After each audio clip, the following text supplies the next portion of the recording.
halfway to the destination. They are currently driving to Massachusetts. With over 3 more hours away, Venkman is getting restless. Venkman begins to complain and says, "Are we there yet?" Egon grits his teeth and replies, "For the last time, no. You asked me 42 times already. Take a nap or something or read a book." Whatever, Venkman replied. Ray's in the back seat driving, taking a nap while Venkman stares out the window. Winston is driving the Ecto-1 while Egon sits in the passenger side with the map line on his lap. Winston turns to Egon and says, "All right, Egon, I'm feeling a little sleepy. Can you take the wheel?" Egon replies, "Sure, no problem. Just pull over at the shoulder over there, and I'll switch with you." So they pull over on the highway and switch sides to give Winston a break from driving.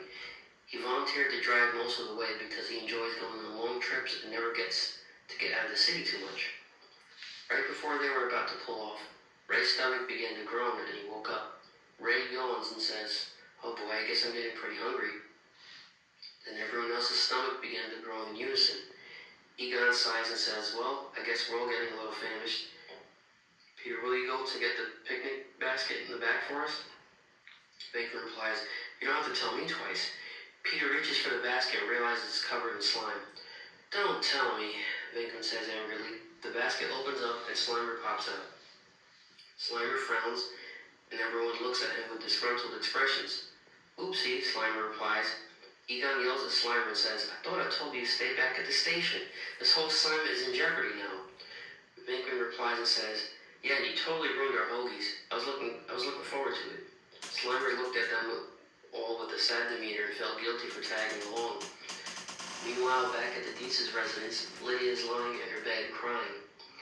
Beetlejuice appears and says, "What's with the waterworks, Toots?" Lydia replies and says, "My dad called the Ghostbusters over to get rid of you. I'm so upset."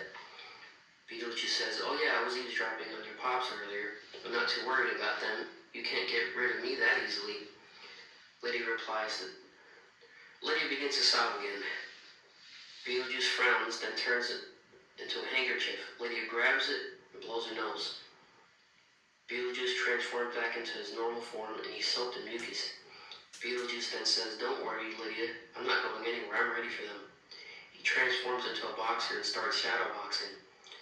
Lydia wipes her tears and says, "I have an idea. Why don't we just go to the Netherworld? Then we'll be able to catch you there." Beetlejuice replies, "That's a great idea, babes. Do your thing and let's hightail it out of here."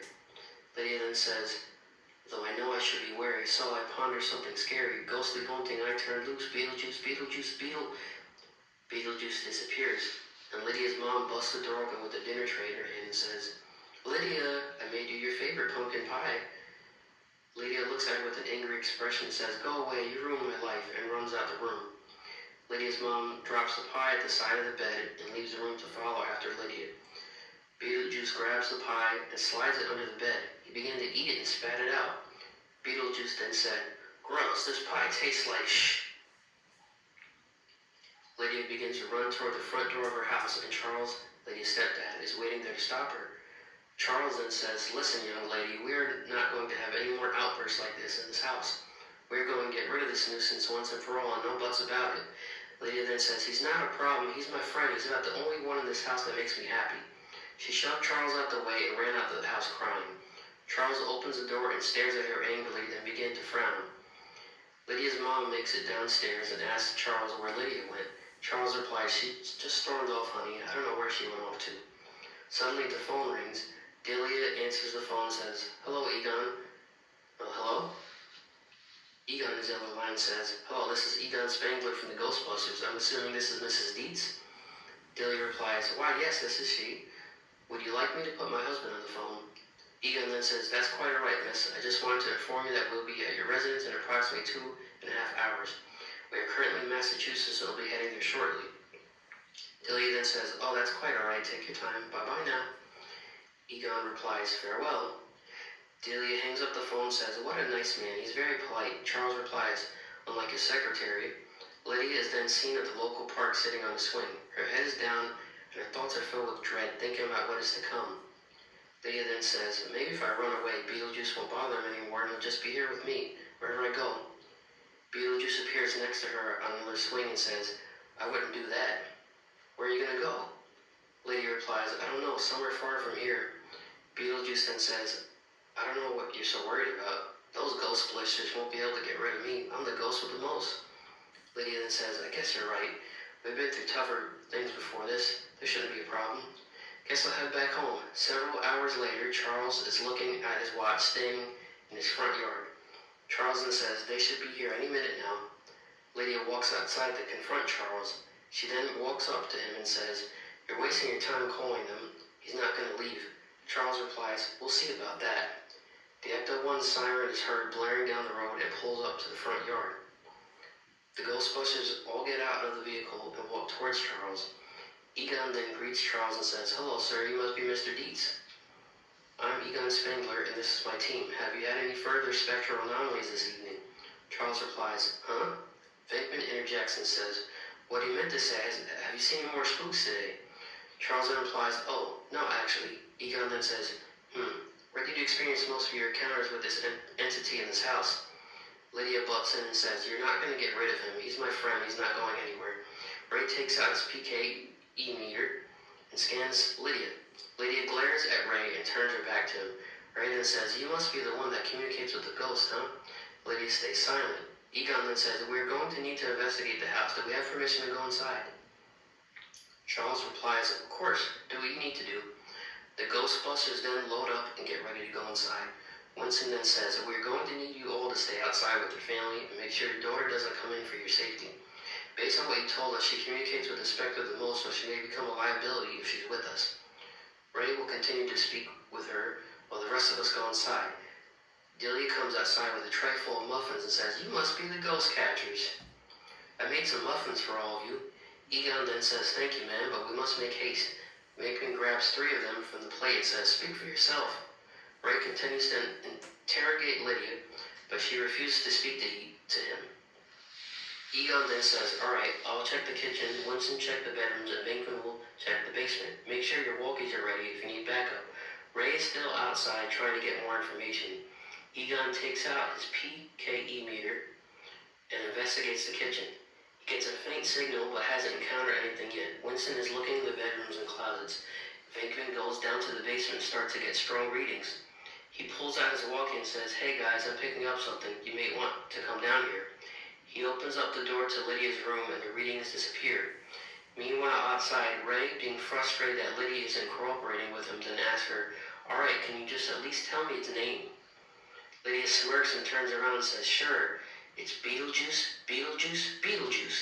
The sky turns dark and everyone outside is looking around. Venkman walks onto a striped black and white carpet. It suddenly pulled up from under him by itself and fell to the floor. He then reaches for his radio and says, hey guys, I need some backup, I think I found it. The rug then disappears and Peter gets back on his feet. He readies his proton pack and looks around. Ray speaks on the radio and says, it's starting guys, something's happening out here. Slimer then busts out the car yelling gibberish. Charles and Delia screamed and then fainted. Ray then says, no Slimer, stay in the car, you can't come out here.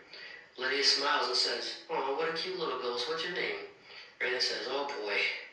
The other Ghostbusters met up with Venkman in the basement to see if he was okay. Egon then said, what happened? Venkman replied, something just swept the rug from under me and it disappeared. Then Beetlejuice's voice was heard and said, at least I didn't sweep you off your feet. Beetlejuice appears and turns into a big broom and sweeps them into a dustpan. Beetlejuice then turns to his normal form, but he's dressed like a custodian. He dumps the dustpan into a garbage bag and throws them into a can. The Ghostbusters bang the garbage can around and blast their way out with their proton packs. One of the beams grazed Beetlejuice's shoulder and he said, ouch, that's smarts. These guys mean business. Outside, Slimer is then trying to talk to Lydia, but she can't make out what he's saying. Ray's been around Slimer more, so he has a better understanding of how to interpret what he says. Ray gasps and says, wait, you know him? You know this Beetlejuice? Slimer then says, yeah. Ray and Lydia look at each other. Back in the basement, the Ghostbusters are zapping in all directions, chasing Beetlejuice around, but are having a hard time capturing him. A big cage appears and traps Winston and Egon in it. Venkman tries to zap them out, but it doesn't seem to work. A big claw that resembles a claw from a crane game appears and picks up Peter.